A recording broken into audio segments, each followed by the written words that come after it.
आज दसऱ्याचा सण आहे। मी मनापासून आपल्या सर्वांना दसऱ्याच्या सणानिमित्त शुभेच्छा देतो।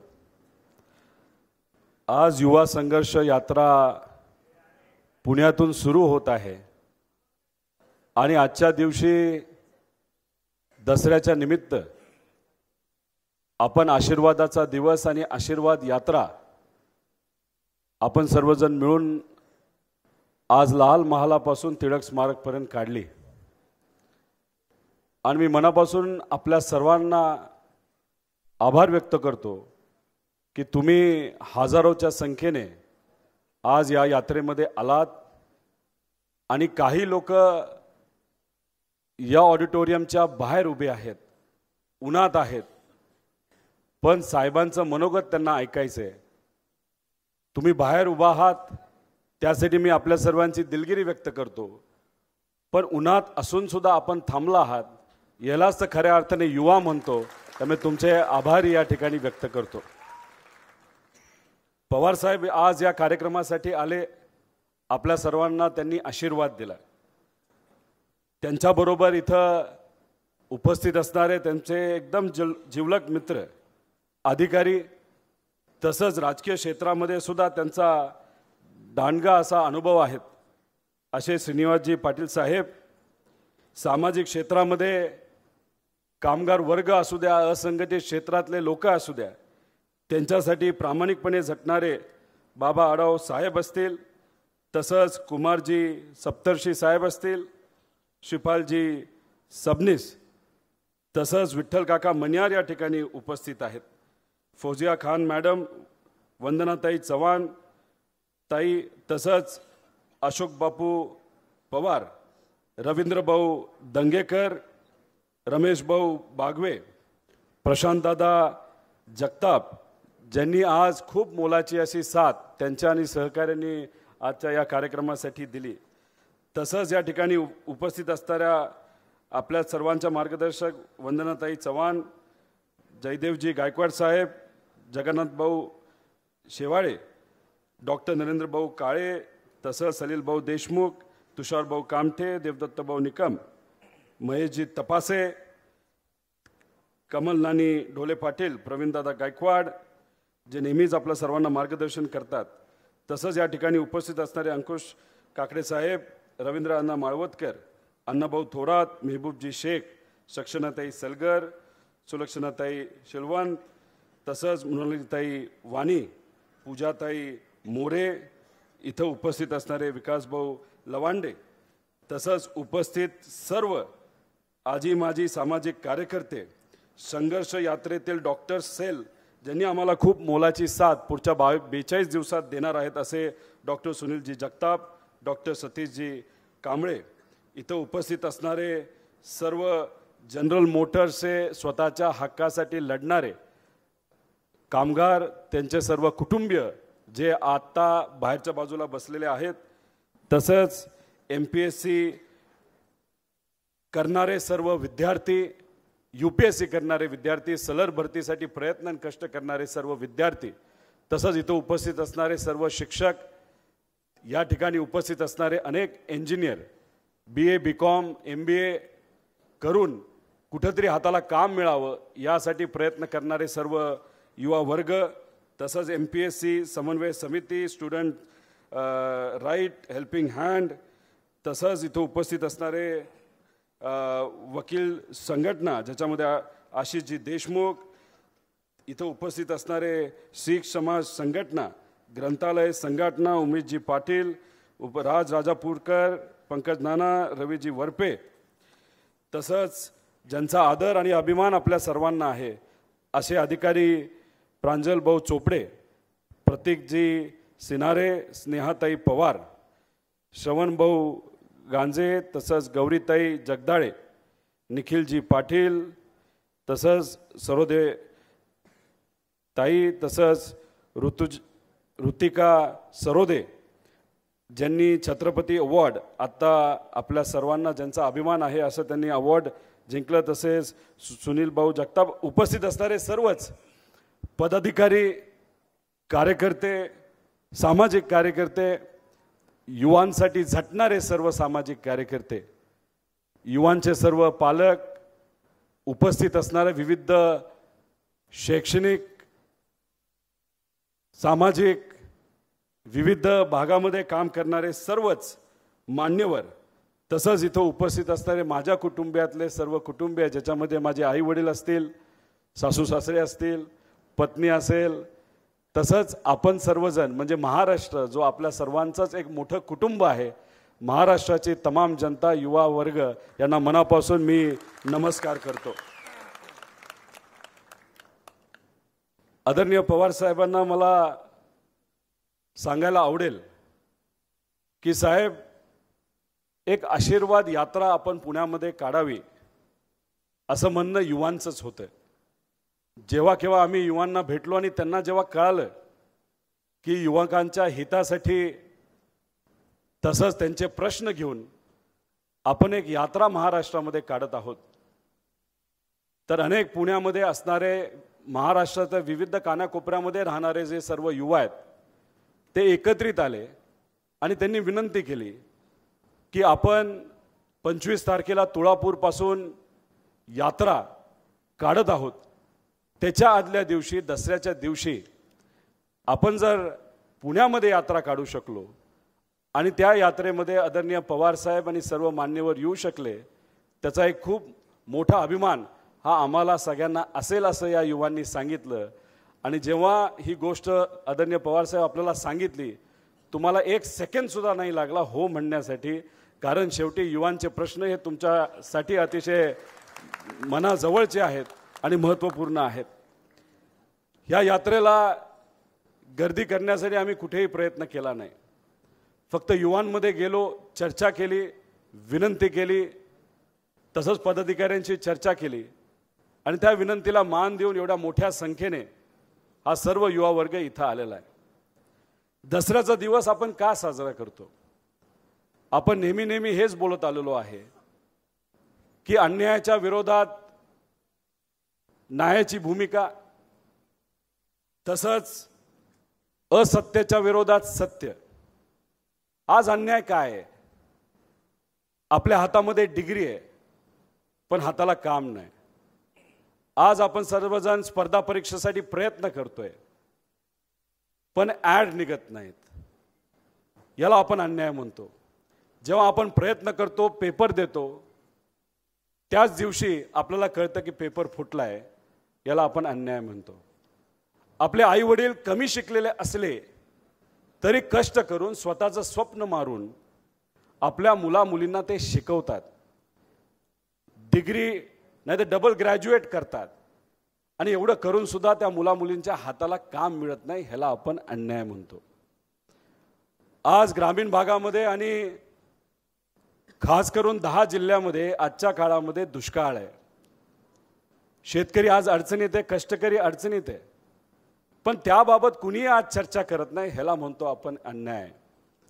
जेव्हा आपण युवकांच्या बाबतीतला विषय अधिवेशनामध्ये मांडतो तेव्हा आपल्याला असं म्हणलं जातं की आजची युवा पिढी सिरियस नाही. जेव्हा केव्हा आपण स्वतः उपोषण करतो, आंदोलन करतो, आपल्याला शब्द दिले जातात की पुढच्या 15 दिवसात, पुढच्या 10 दिवसामध्ये, नाही तर दसऱ्याच्या दिवशी तुम्हाला गोड बातमी मिळेल. पण असे अनेक दसरे निघून जातात, अनेक दिवाळ्या निघून जातात, ती गोड बातमी कधी आपल्याला मिळत नाही. आपण फक्त काय करतो तर वाट बघतो, त्याला म्हणतो आपण अन्याय. पण एवढे मोठे अन्याय जर आपल्यावर होत असतील त्याला एकच उत्तर आहे, ते म्हणजे संघर्ष. आणि तो संघर्ष आपल्या सर्वांना करावा लागेल. आम्हाला सुद्धा कधी कधी वाटतं की अधिवेशनामध्ये जेव्हा आम्ही एखादा मुद्दा मांडतो, विरोधकांचं भाषण ऐकतो, सत्तेतल्या लोकांचं भाषण ऐकतो, त्यातून आम्हाला काहीतरी मिळालं पाहिजे, महाराष्ट्राला काहीतरी मिळालं पाहिजे, युवा पिढीला काहीतरी मिळालं पाहिजे. पण मी तुम्हाला सांगतो, माझ्याबरोबर अनेक युवा आमदार आहेत आणि काही सिनियर सुद्धा आमदार आहेत. त्यांना प्रामाणिकपणे आपल्या सर्वांचे मुद्दे मांडायचे असतात, महाराष्ट्राच्या हिताचे मुद्दे मांडायचे असतात. पण मग त्या अधिवेशनामध्ये काय होतं तर कुणीतरी कविता गातं, कुणीतरी एखादं गाणं गातं, कुणी एखादं राजकीय कमेंट करतं.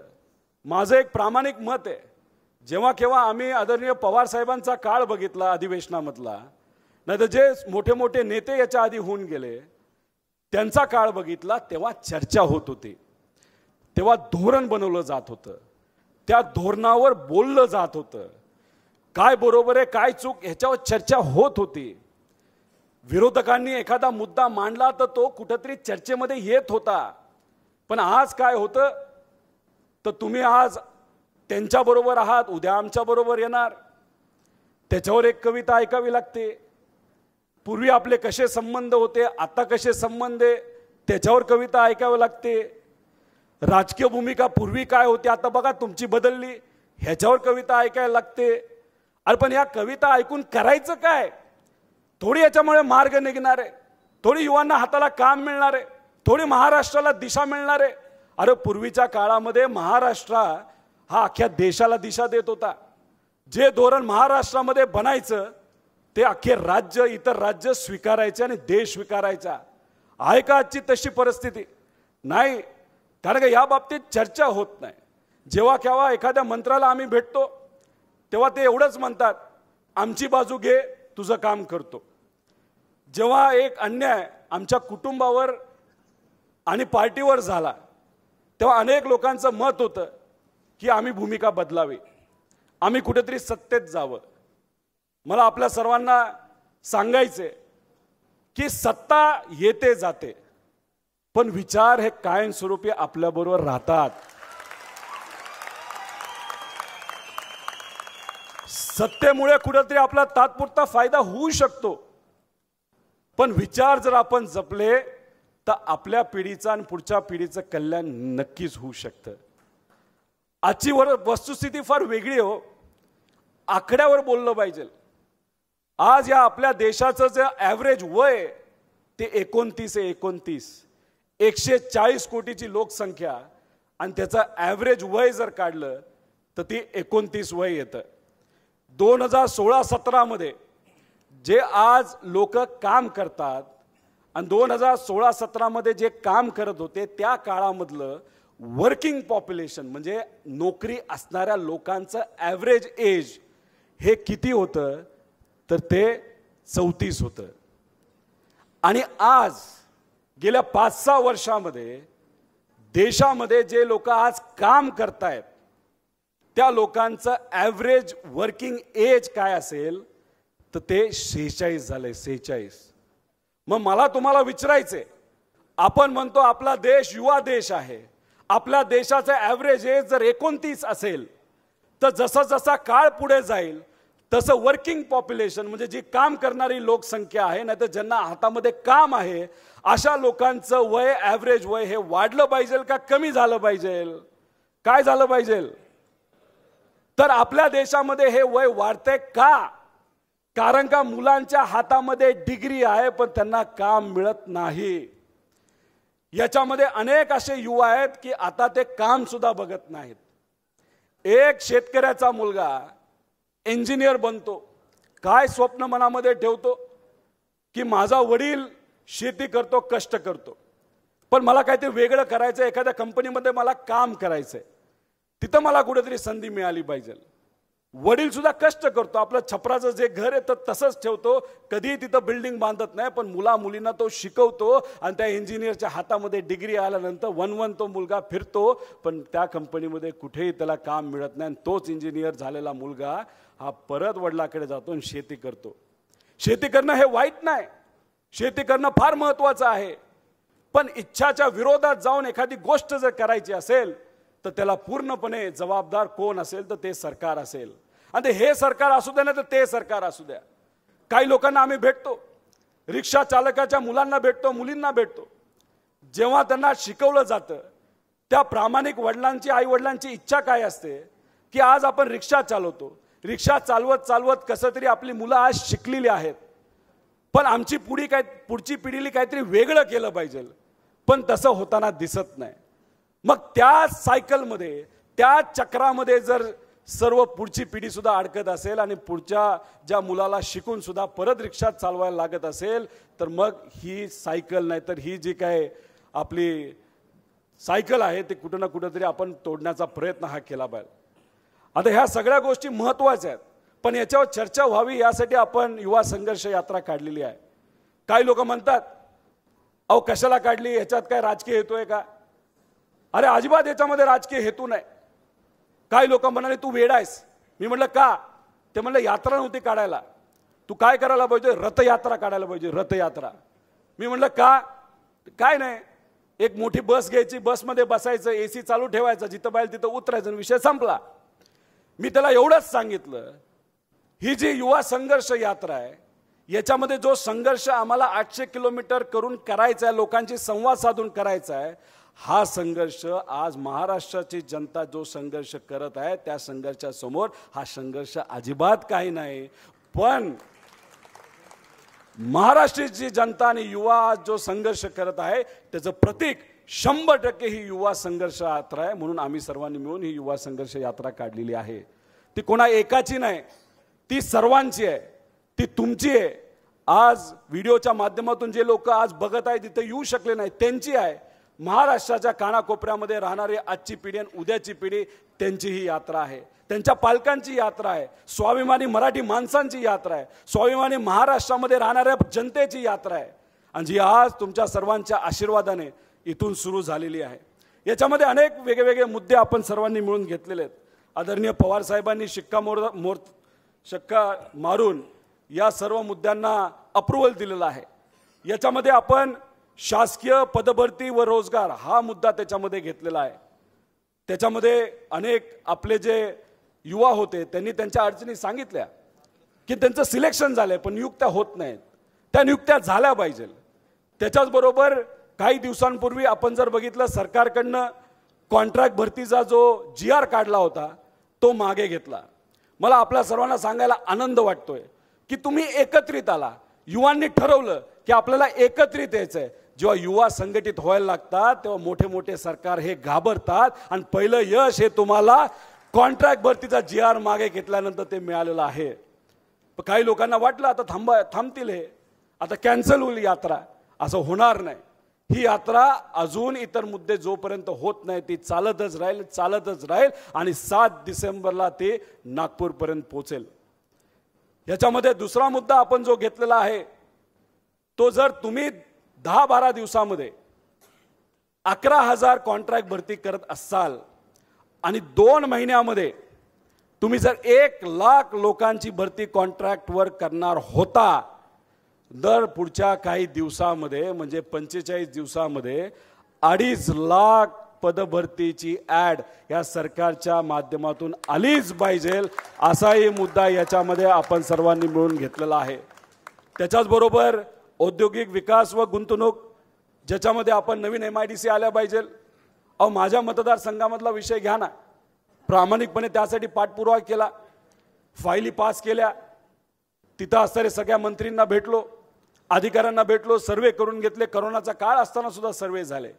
काय त्याच्या मागचा प्रामाणिक हेतू होता की माझ्या मतदारसंघामध्ये असणाऱ्या युवांना हाताला काम मिळावं.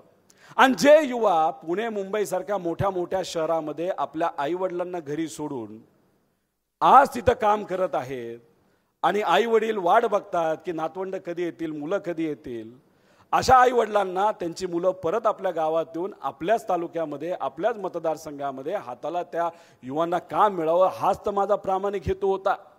आपण थोडी त्याच्यामध्ये बघणार होतो की हा माझा कार्यकर्ता, तो माझा कार्यकर्ता, याच्यामध्ये भेदभाव नसतो. जेव्हा हाताला काम आपण देत असतो त्याच्यात भेदभाव कधी करत नसतो. एखादं हॉस्पिटल आपण आपल्या मतदारसंघामध्ये आपल्या तालुक्यामध्ये जेव्हा आपण आणत असतो त्याच्यामध्ये भेदभाव नसतो, आपण कधी बघत नाही. कोविड काळामध्ये कुठं आपण भेदभाव केला? या करोनाच्या काळामध्ये आपण सर्वजण एकत्रित आलो, स्वाभिमानी महाराष्ट्राचे नागरिक सगळे एकत्रित आले, एकामेकाला मदत करत राहिले. तिथं जातपात कुणी बघितली हो? ह्यालाच तर म्हणतो आपण स्वाभिमान. आणि जेव्हा आपण विकास करत असतो त्याच्यात कुठला भेदभाव? जर उद्या एखादी मोठी फॅक्टरी आली त्याच्यामध्ये काही मुलामुलींना काम मिळालं तिथं कुठं भेदभाव होतो? पण काही लोकांना राजकीय द्वेषातून भेदभाव करावा वाटतो. आणि माझ्या मतदारसंघामध्ये हेच झालं. अहो माझं काय, अशा 26 ठिकाणी हेच झालेलं आहे. मग माझ्या एका मतदारसंघामध्ये 20,000 लोकांना जर काम मिळणार होतं तर 26 ठिकाणी MIDC झाल्या असतील, नाही तर एक्सपॅन्शन झाले असतील, तर तिथं 2,00,000 लोकांना ही मदत झाली असती. आता ते का नाही होत? का राजकीय द्वेषातून होत नाही? अरे हा द्वेष नको. पूर्वी हा द्वेष नव्हता. एकमेकांना मदत हे राज्यकर्ते करत होते. का? त्यांच्या मनामध्ये द्वेष नव्हता, त्यांच्या मनामध्ये प्रेम होतो. या पार्टीचा असू नाही तर त्या पार्टीचा असतो, महाराष्ट्रातल्या लोकांना मदत झाली पाहिजे ही भूमिका सर्वच पक्षाच्या नेत्यांनी त्या काळामध्ये मनामध्ये ठेवली होती. मग काय झालं या गेल्या 6 वर्षामध्ये? आम्ही स्वप्न धरलं होतं की पूर्वीचा काळ राजकारणाचा जसा असेल तसा आत्ताच असेल, म्हणून आम्ही राजकारणात आलो. अहो, राजकारणात आल्यानंतर कधी कधी आता मला पूर्वी वाटत होतं आल्या आल्या की बाबांनो चूक झाली का काय राजकारणात येऊन. राजकारणात आल्यानंतर अशा पद्धतीचं राजकारण जर मला बघायला मिळत असेल तर मला सुद्धा कुठेतरी प्रश्न वाटत होता. अहो, राजकीय कुटुंबातून येऊन एखादा युवा जेव्हा असं म्हणतो की त्यालाच प्रश्न वाटत असेल तर असे अनेक युवा आहेत ज्यांना राजकारणात यायचंय ते कधी ते राजकारणाकडे बघणार नाही. अशा प्रकारचं वातावरण झालंय. हे बदलायचंय आपल्याला. आणि हे जर आपण नाही बदललं तर महाराष्ट्राचं भवितव्य फार अवघड आहे. या देशाचं भवितव्य फार अवघड आहे. अहो, एखादं आंदोलन झालं, एखादं तिथं कुठं दंगल झाली, तुम्ही मला सांगा श्रीमंताचं डोकं फुटतं का हो तिथं? गरीबाच्याच पोराच्या हातामध्ये दगड, मारणारा गरीब, डोक्यात ज्याचा पडतो तोही गरीब, दुकान ज्याचं जळतं तोही गरीब, घर ज्याचं जळतं तोही गरीब. दुर्दैवाने एखादा युवा जर त्याच्यामध्ये वारला तर आई वडील गरीब तसेच राहतात. त्यामुळे ह्या असल्या गोष्टीमध्ये न जाता आपल्याला काय पाहिजे तर हाताला काम पाहिजे. कारण जे स्वप्न तुम्ही सर्वजण बघत आहात ते फक्त तुमचं नाही, याच्यामध्ये स्वार्थ मनामध्ये आणायचं नाही, ते स्वप्न तुमच्या आई वडिलांचं सुद्धा आहे. त्यामुळे त्या गोष्टीचं स्वप्न पूर्ण करण्यासाठी आपल्या सगळ्यांनाच प्रयत्न करावे लागतील. अहो, डिप्रेशन वाढलंय. कधी कधी भावनेच्या भरामध्ये भीती मनामध्ये असल्यामुळे, आपलं काय होईल ही भीती मनामध्ये असल्यामुळे, लोक काय म्हणतील हे असल्यामुळे कधीतरी आपण सुसाईडचा विचार करतो. अहो, या देशाची 5% लोकसंख्या ही सुसाईड नाही तर डिप्रेशनच्या नादामध्ये आहे. मला तुम्ही सांगा की एका झटक्यामध्ये आपण निर्णय एखादा घेतला तर आई वडिलांचं काय होणार? या सगळ्या गोष्टी कुठेतरी आपण या पिढीने विचार केला पाहिजे. त्यामुळे हे सगळे जे मुद्दे घेतले ते अराजकीय मुद्दे आहेत. इथं आपण काय प्रयत्न करतोय, युवांना एक प्लॅटफॉर्म मिळावं, युवकांचे जे विषय आहेत ते कुठेतरी चर्चेत यावं, यासाठीच आपण प्रयत्न करत आहोत. याच्यामध्ये कृषीचा विषय आहे, याच्यामध्ये शिक्षण व कौशल्य विकास हा एक मुद्दा घेतलेला आहे, कायदा आणि सुव्यवस्था ज्याच्यामध्ये महिला सुरक्षिततेचा विषय आहे, त्याच्याचबरोबर सामाजिक व क्रीडा हाही मुद्दा याच्यामध्ये घेतलेला आहे. आणि हे मुद्दे फक्त एवढेच राहतील असं नाही, हे मुद्दे येत्या काळामध्ये वाढत जातील. कारण शेवटी संवाद जेव्हा आपण करत असतो, लोकात जेव्हा आपण जात असतो, लोकांची चर्चा आपण जेव्हा करतो, तेव्हाच तर नवीन नवीन मुद्दे येतील. आत्ताच काही कार्यकर्त्यांनी, सामाजिक कार्यकर्त्यांनी मला याद्या दिल्या, ह्या आमच्या अडचणीत ह्या सोडवाव्या लागतील. ही खूप मोठी जबाबदारी आहे, ही मी एकटा करू शकत नाही.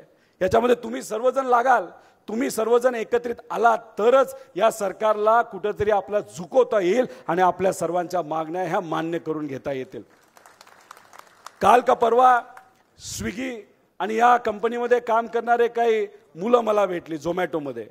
साधीच पोरं आहेत हो, BA झालेत, इंजिनियर झालेत, पण काय करतात तर मोटरसायकल चालवतात. काही MBA झालेत, काय करतात तर स्वतःची गाडी घेतली, भाड्यावर गाडी घेतली आणि गाडी चालवतात. मग ह्या ज्या कंपन्यांनी काय केलं, मोठ्या मोठ्या ज्या गाडी भाड्यावर असणाऱ्या ज्या कंपन्या आहेत, ओला, उबर, त्यांनी एका मोठ्या कंपनीला तिथं आणलं आणि त्या कंपनीला सांगितलं आता तू तुझ्या गाड्या घे. म्हणजे एखाद्या मुलाली जर गाडी घेतली असेल, लोन घेतलं असेल, त्याच्यावर त्याचं कुटुंब चालत असेल, लग्न झालं असेल, तर मग ही मोठी कंपनी आल्यानंतर त्या कंपनीला जास्त पर किलोमीटर रेट हा दिला जातो. आणि मग या एकट्या व्यक्तीला 8 रुपयाचा रेट दिला जातो, या मोठ्या कंपनीला 15 रुपये पर किलोमीटरचा रेट दिला जातो. स्विगीच्या बाबतीत तेच आहे. खरं 5 किलोमीटर ते मुलं जातात, पण कंपनी 3.5 किलोमीटर ते काम केलं असं दाखवतात. आणि मग याच्यावर कुठेतरी त्या मुलांवर अन्याय होतो. अहो, 20 लाख लोक आहेत हे सगळे, 20 लाख या देशामध्ये, ह्यांचे पण मुद्दे कोणातरी मांडावे लागतील. हे सगळे मुद्दे घेऊन आपण ही यात्रा काढलेली आहे. ही यात्रा आपल्या सर्वांची आहे. ही यात्रा उद्यापासून सुरू होईल. 800 किलोमीटर होणार आहे. किलोमीटर महत्त्वाचं नाही, किती गर्दी होईल हे महत्त्वाचं नाही. मुद्दे काय हातामध्ये घेतलेत, कुठल्या मुद्द्यांवर आपल्याला काम करायचं आहे, कुठल्या मुद्द्यावर सरकारला आपल्याला तिथं आणायचं आहे, त्याला विचारायचं आहे, हे मुद्दे जास्त महत्त्वाचे आहेत. त्यामुळे आपण सर्वजण कदाचित या यात्रेमध्ये चालून सहभाग घेणार नसाल, पण ऑनलाईन या, सोशल मीडियावर या, जेवढं जास्त लोकांपर्यंत हा मुद्दा नेता येईल तो प्रामाणिकपणे तुम्ही प्रयत्न करा. काय शेवटी कसं असतं की भाषण होत असताना अनेक लोक गोड गोड बोलतात, पण जर काही लोकांचं कर्तृत्वच नसेल, कामच नसेल आणि नुसतंच गोड बोलत असतील, आश्वासन देत असतील, त्याची काय होत नसतं हो. बघा ना, जेव्हा केव्हा आता चर्चा आरक्षणाच्या बाबतीत होती, केंद्रात काही लोकांचं सरकार आहे, राज्यात काही लोकांचं सरकार आहे. मग जेव्हा आपल्या राज्यामध्ये भाषणं लोक करत असतात, त्याच पार्टीची लोक इथं मोठ्या मोठ्या आवाजामध्ये भाषणं करतात की आरक्षण मिळालं पाहिजे, आरक्षण मिळालं पाहिजे, या दिवशी मिळेल, त्या दिवशी मिळेल. मग जेव्हा केंद्रामध्ये खऱ्या अर्थाने हा मुद्दा मांडायची वेळ येते, तेव्हा का गप्प बसतात हे सगळे खासदार? का बोलत नाहीत तिथं? इथं वेगळी भूमिका आणि केंद्रात वेगळी भूमिका. अरे हा दुटप्पी भूमिका आता युवकांना आवडत नाही, युवांना हे कळतं, तुम्ही फसवताय. ते ह्या सगळ्या गोष्टी याच्या पुढे चालणार नाही हो. आपण जर मेन मुद्द्यावर नाही बोललो, मुद्द्यावर जर नाही आलो, खऱ्या अर्थाने येत्या काळामध्ये अडचणी खूप आपल्या वाढतील. त्यामुळे आपल्या सर्वांना मला विनंती करायची की आपण कुठंतरी आता मुद्द्यावर बोललो पाहिजे, विषयावर आलं पाहिजे. जेव्हा केव्हा कुठल्या अडचणी असतील त्याच्यासाठी हक्काने लढलं पाहिजे. आणि जेव्हा तुम्ही प्रामाणिकपणे स्वच्छ मनाने जेव्हा लढण्याचा विचार करता, तेव्हा तुम्हाला प्रतिसाद हा मिळतच असतो. त्यामुळे तुम्ही सर्वजण आज इथे आलात, तुमचे मी मनापासून इथं आभार व्यक्त करतो. तसंच मला अजून काही गोष्टी आपल्या सर्वांना सांगायच्यात की आपण याच्यामध्ये आदरणीय पवारसाहेब स्वतः वेळात वेळ काढून आलेत, त्यांचे कुठेतरी मी आभार व्यक्त करतो. आणि जेव्हा केव्हा तुम्ही पेपर वाचत असाल, पेपरमध्ये कुठली बातमी येते, कशी बातमी येते, कशामुळे येते हे तुम्ही समजून घ्या. कारण कसं असतं की मतं मिळवण्यासाठी कुणी काय बोलू शकतं. आता ही ज्या कमिटीबद्दल कोणतरी मगाशी कमिटीबद्दल बोललं, तुम्हाला हे माहिती आहे का, काही दिवसांपूर्वी एक कमिटी फॉर्म केली गेली गव्हर्नमेंटकडनं. कशावर होते की आपल्या सरकारचं उत्पन्न वाढवलं पाहिजे. काय हरकत नाही वाढवलं पाहिजे, पण त्याच्या मागे त्या कमिटीचा हेतू काय होता? जे बियर म्हणजे दारू आपल्या राज्यात विकली जाते, ती अधिकची दारू कशी विकली जाईल यासाठी एक कमिटी फॉर्म केली गेली. आता मला आपल्या सर्वांना विचारायचं आहे, जालन्यामध्ये जो लाठीचार्ज झाला त्याच्यासाठी कमिटी फॉर्म केली, काय झालं त्या कमिटीचं? काय झालं त्याच्यावर चर्चा? झालं का काय त्याच्यावर? नाही झालं. त्याच्यावर महाराष्ट्र भूषण पुरस्कार त्याच्यावर कमिटी फॉर्म झाली, काय झालं त्या कमिटीचं? काय नाही झालो. नुसती कमिटी फॉर्म, चर्चे पे चर्चा, तारीख पे तारीख, हे बंद करायचं आहे आपल्याला. जे काय असेल ते आज तुम्ही करा आणि आम्ही मुद्द्यावर बोलणार आणि तुम्ही सुद्धा मुद्द्यावर तिथं बोला. एवढंच युवकांच्या वतीने आपण सर्वांनी बोलावं. त्यामुळे एवढंच आपल्या सर्वांना सांगतो. अनेक अडचणी आपल्या सर्वांसमोर आहेत, अनेक मुद्दे आपण घेतले, शाळेचे मुद्दे घेतले. काय शाळा बंद करून करणार काय? अहो, एका बाजूला हे म्हणतात पैसे नाहीत, पैसे नाहीत म्हणून आम्हाला शाळा बंद कराव्या लागतात. मला आपल्या सर्वांना विचारायचंय, बुलेट ट्रेन ही गुजरात आणि मुंबईच्या मध्ये आहे, काय हरकत नाही, ऐकायला लय भारी वाटतं, सगळ्यांनाच वाटणार ना. बुलेट ट्रेन आपल्या देशामध्ये आली, त्यासाठी खर्च किती होतोय? 40,000 कोटी. 20,000 कोटी कोण देणार? महाराष्ट्र सरकार. 20,000 कोटी कोण देणार? गुजरात सरकार. गुजरातचं माझं काही वाईट नाहीये, मला फक्त एकच गोष्टीचा आक्षेप आहे की महाराष्ट्राचे प्रोजेक्ट दुसऱ्या राज्यात जेव्हा जातात आणि जेव्हा आपण अभ्यास करतो, खास करून ते गुजरातला जातात, हे थोडंसं कुठेतरी मला वाईट वाटतं. कारण का इथल्या मराठी माणसाच्या मुलांना आज हाताला काम नाही, ही गोष्ट, या गोष्टीचा निषेध हा आपण सर्वांनी केला पाहिजे. मग 40,000 कोटी टाकले जातील. 3 स्टेशन आपल्या राज्यात आहेत, 7 स्टेशन हे गुजरातमध्ये आहेत. याच्यासाठी लोन किती घेतलं जाणार आहे? 1 लाख कोटीचं लोन घेतलं जाणार आहे. म्हणजे खर्च किती? 1,40,000 कोटी. कशासाठी? तर बुलेट ट्रेन. का? देशामध्ये बुलेट ट्रेन आली, बघा किती विकास झाला. अहो, ट्रेनचं तिकीट, बुलेट ट्रेनचं तिकीट आणि विमानाचं तिकीट जर समान असेल तर विमानाला गेलेलं परवडलं ना, कशाला बुलेट ट्रेनली जायचं? अहो, वंदे भारत ट्रेन चांगली आहे, तुम्ही आणली, आम्ही त्याचं समर्थन करतो, पण एका ट्रेनला 100 कोटी रुपये लागतात. तर मग अशा ट्रेन अनेक करा ना.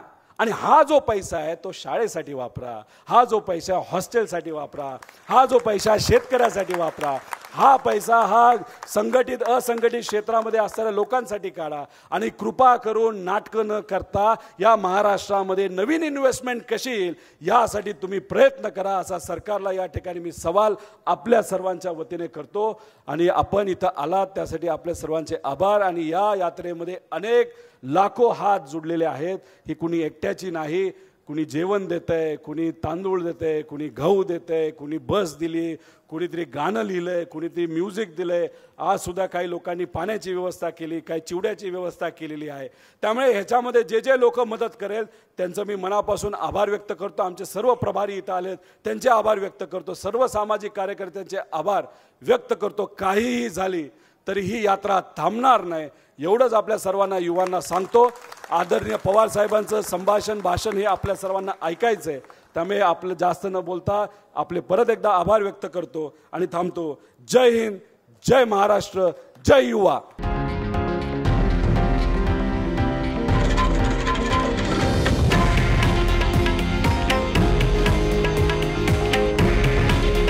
हे आहे देशातील नंबर 1 न्यूज नेटवर्क आणि आपण पाहत आहात TV9 मराठी. काळजी तुमची, हित महाराष्ट्राचं.